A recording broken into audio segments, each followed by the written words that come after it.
We want people to be safe. This is our first priority, is saving lives. Tonight, Governor Jay Inslee issuing a state of emergency as 3 major fires surge across eastern Washington. Plus, as Level 3 evacuations continue at this hour, the Medical.lake mayor is talking with KREM 2. It's devastating, but also we are a very strong community.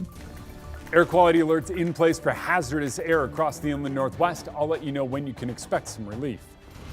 Plus, more than 24 hours after leaving their homes, evacuees anxiously wait as the Oregon fire continues to grow. You can replace some of that stuff, but you can't replace lives. Good evening, everyone. Thank you for staying up late with us here on KREM 2 News at 11. I'm Whitney Ward. Welcome, everyone. I'm Mark Hanrahan. We start tonight with breaking news as Spokane County remains under a state of emergency for major wildfires burning across the region. And just here in the last few hours, Governor Jay Inslee declared a state of emergency for the entire state as well. That means additional resources will become available to help fight the fire and then eventually to help in recovery. So let's take a look at all 3 fires burning across the northwest. The Oregon Road fire near Elk has grown to more than 8,000 acres in size, or roughly 5.5 miles long by 2.5 miles wide. It has destroyed more than 24 structures, is threatening many more, and it is forcing hundreds of people to evacuate.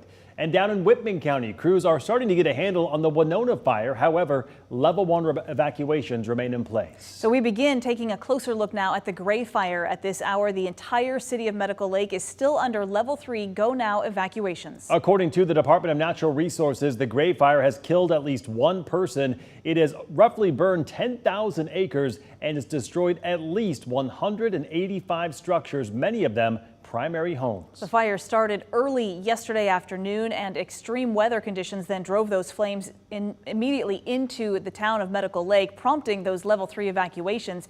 DNR warning those who are under evacuation orders need to stay out of the evacuation areas.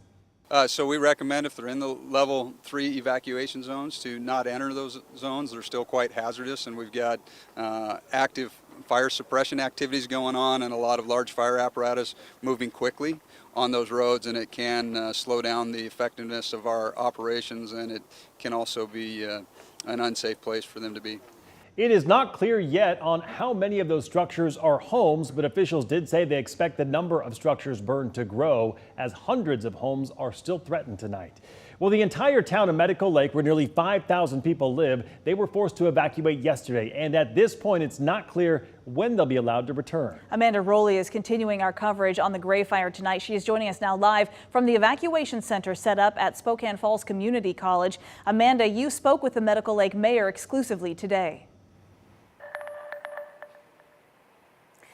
That's right. Mayor Terry Cooper told me she toured Medical.lake early this morning. She says the schools, post office, city hall, and some businesses are still standing. But beyond that, she says the destruction from this fire is devastating.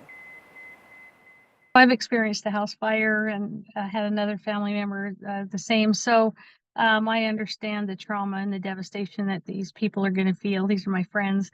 I'm driving by homes that I know the family. So, it touches me, deep in my heart. I'm praying for them. Mayor Cooper's message to the Medical.lake community is her heart is with you, and she's hopeful in moving forward. Now tonight, about 90 people are checked into the evacuation shelter at Spokane Falls Community College. Throughout the day, I've seen several people dropping off clothing and water donations. The Red Cross is also hoping to set up a mobile shower station outside the shelter soon.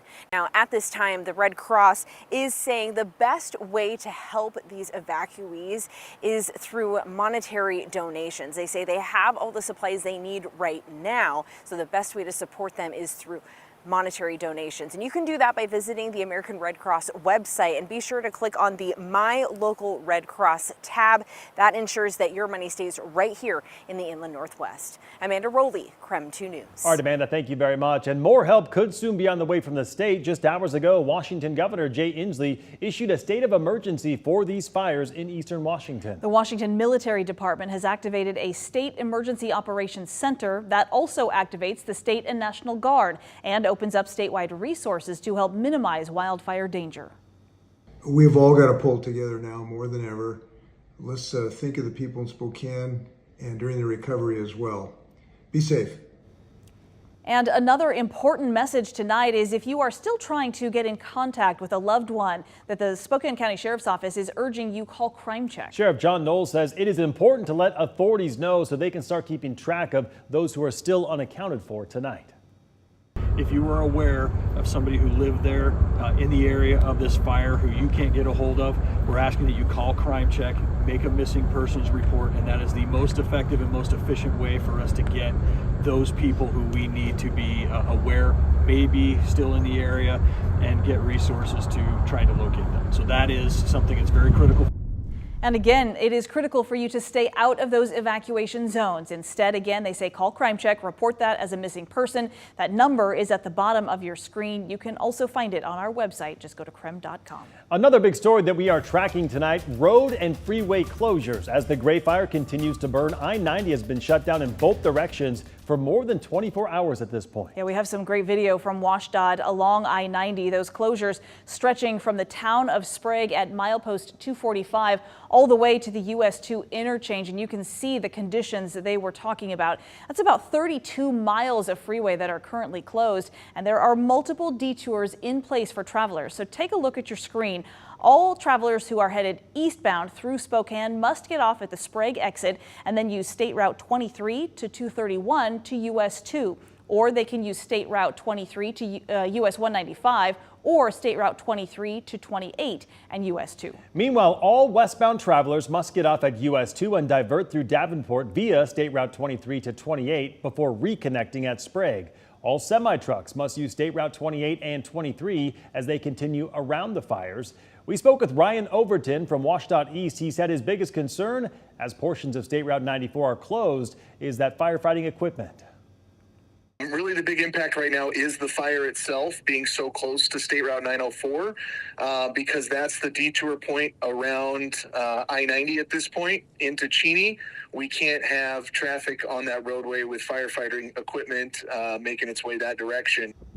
And as those road closures continue to change, WashDOT East is encouraging everyone to watch their Twitter page for the latest information. We also have those updates on our website right now. Just go to KREM.com.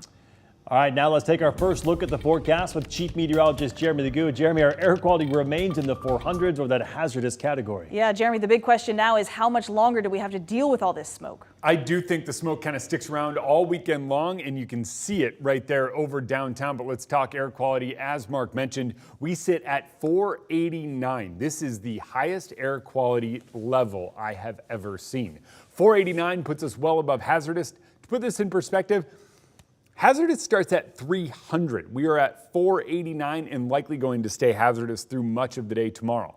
For that reason, we are under air quality alerts that remain in place through Monday morning. Let's put the smoke in motion. Notice it doesn't really go anywhere overnight. That's due to light winds across much of the region. Smoke kind of sticks around. We don't really see a shift in much until Monday. Now, when it comes to Monday, we have a chance of rain and a change in wind direction. Rain cannot clean an atmosphere to the level that we need it to. If you hear someone saying that, just tell them it's the wind. Wind shifting to more southerly is what is going to blow the smoke out of the region. That is going to clear us out. An added benefit of that shift is going to be the rain. Unrelated, rain will not clear the atmosphere. It is going to be the shift in wind direction. Tomorrow likely winds up as smoky as today. Then Monday, we'll see a few of those scattered showers. Tuesday, those showers kind of stick around. But overall, we are starting to see a much calmer atmosphere return to the region. When it comes to the two fires, first the Gray Fire. Wind out of the north at 5 to 10 miles per hour is relatively light, and it likely stays that way. Similar story off to the north for the Oregon Road Fire. Wind out of the northeast at 6 miles per hour likely stays that way for the rest of the evening. That is good news for these continuous wildfires.